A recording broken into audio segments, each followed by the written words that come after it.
Hi guys, I hope you guys are doing really well.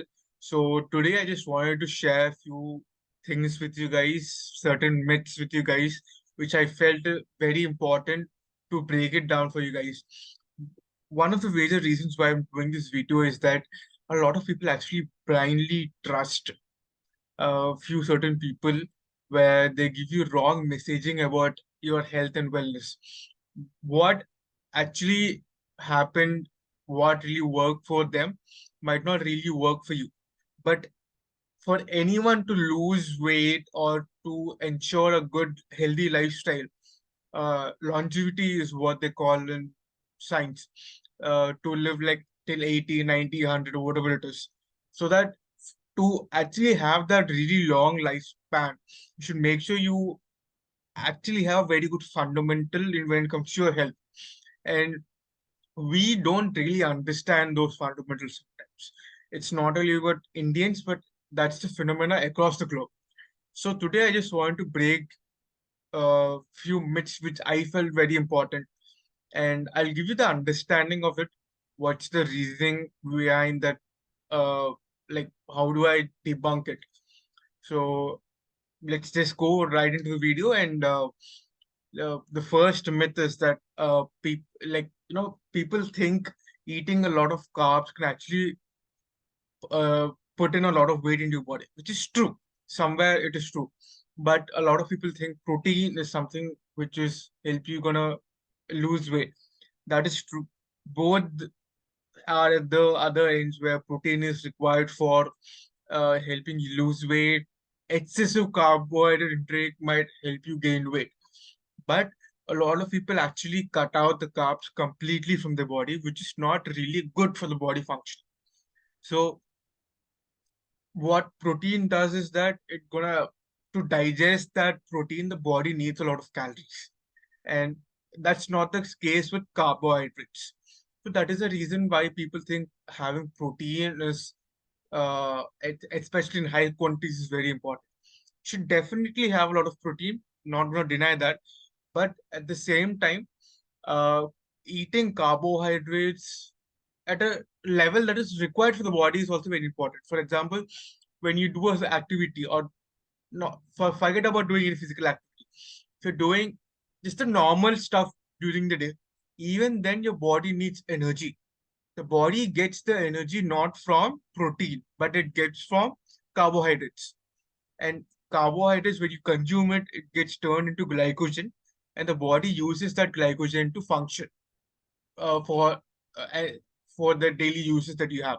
The muscle uses that glycogen for daily functioning, and people who do not really have sufficient carbohydrates might see a dip in their brain functioning, because your brain is made up of carbohydrates. It requires carbohydrates to think.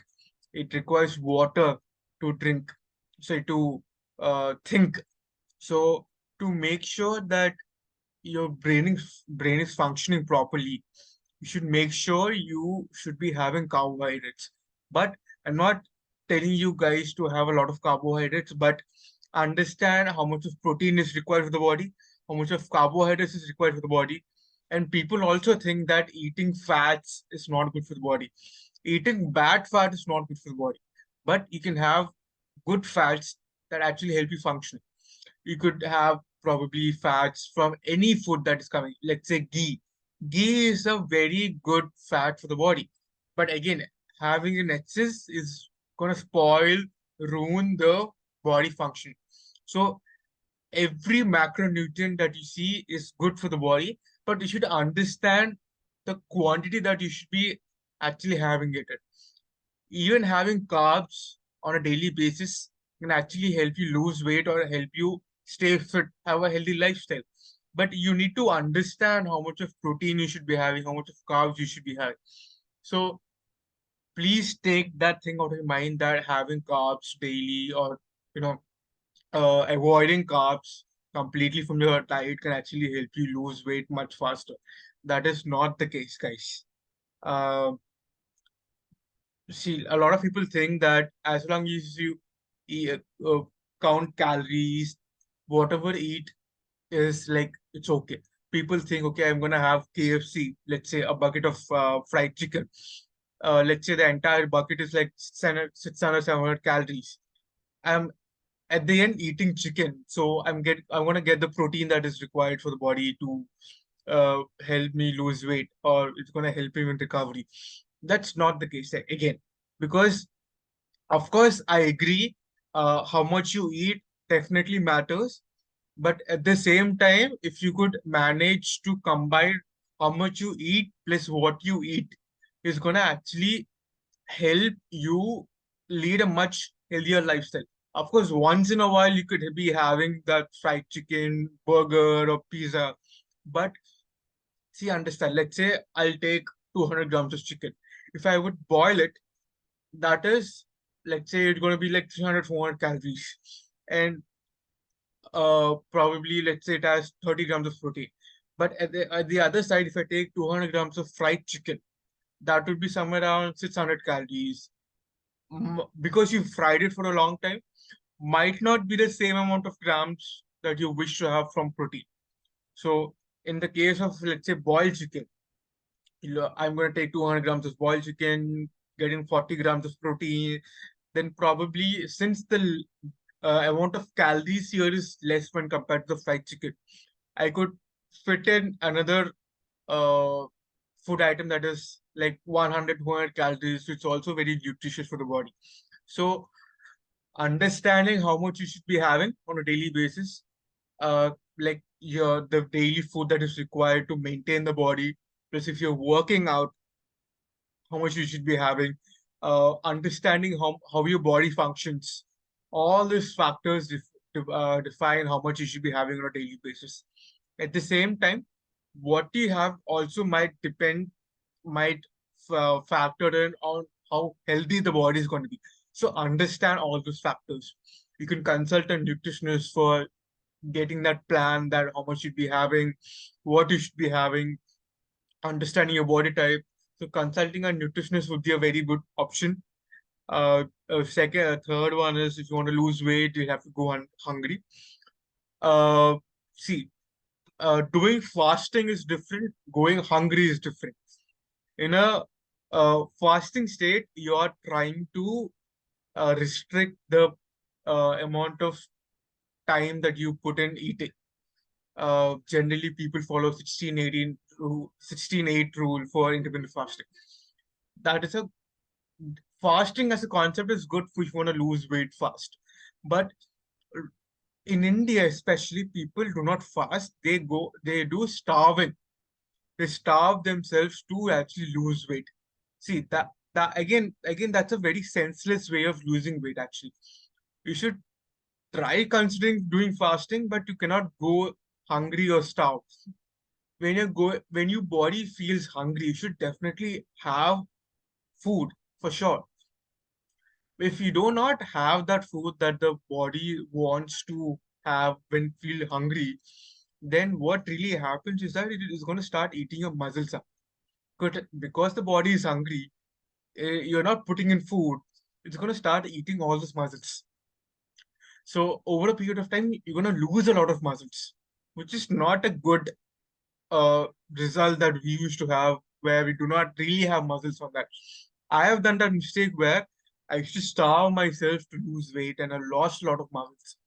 Again, I have to understand everything, try putting up some muscles on my body so that I do not look as worse as I used to look. So do not starve yourself, but you can try fasting as a concept. Again, not body cannot take the fasting concept to a certain extent.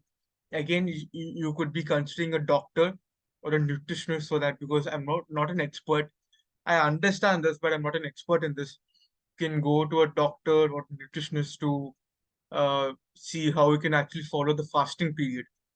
And again, the myth four, as I mentioned in the first part, you should be having every nutrient possible to make sure the body loses weight well. As I said, you should be having protein, you should be having carbohydrates, you should be having fat. Consider not having bad fat, have good fat that you get from good sources of food. See, anything that comes from soil, uh, certain animals do have good fat. Uh, the fat, let's take an example of eggs. The yolk that you have in eggs has very good nutrients, has very good fat in it. So that is something you could be having. That is a good fat. That is gonna actually help you remove the bad fat in the body and actually gonna help you in losing weight. So first understand what's the difference between bad and good fat. What are the sources which gives you good fat? Then accordingly, your body type, you could understand how much of fat you should be having. Do not cut it out from the body, from the diet, but make sure you're having it at least a good amount of fat on a daily basis. Because again, fat as a function is very good for the body to have a sustaining lifestyle. So understand that. Next is going gluten free is the solution for weight loss. Uh, Before I tell you what is gluten free and all the stuff, let me tell you what is gluten is. So, in a very simplified manner, let's say anything which is soft and stretchy could be known as gluten. Let's say your bread or pasta or roti might be soft and stretchy. So those are considered to be uh, uh, gluten, or in simple terms, anything made from wheat can be called as gluten foods. See, gluten gluten as a uh, thing is not bad for the body, especially if you're allergic to having gluten foods. Then probably you should not consider eating them. But let's say roti. Roti is a staple diet in everyone's life. Everyone loves eating roti, especially in the northern part of India. Everyone loves eating them. Uh, of course, there are certain aspects that your body takes in when you start eating gluten. Like you might face bloating. Uh, you might feel less energetic when you have gluten-related foods. And uh, of course, that's not the case for every single person. Things change from person A to person B to person C and person D. So for some people, gluten works. For some people, gluten doesn't work. So understand if gluten works for you or not. Simply saying I'm gonna have gluten-free foods is a good way of reducing my weight. Definitely, um, having gluten-free foods might help you in losing weight, but thinking that removing gluten completely would give me a very good structured weight loss is not really the thing that you should be understanding. So I felt these myths are something which you guys might need to know, need to understand. So do like this video, consider subscribing to the channel. Comment down below if you know any other myth that people get wrong. Give your understanding about it. Or if you want to know the understanding of certain myth, I'll definitely answer it and share it with someone who may need it.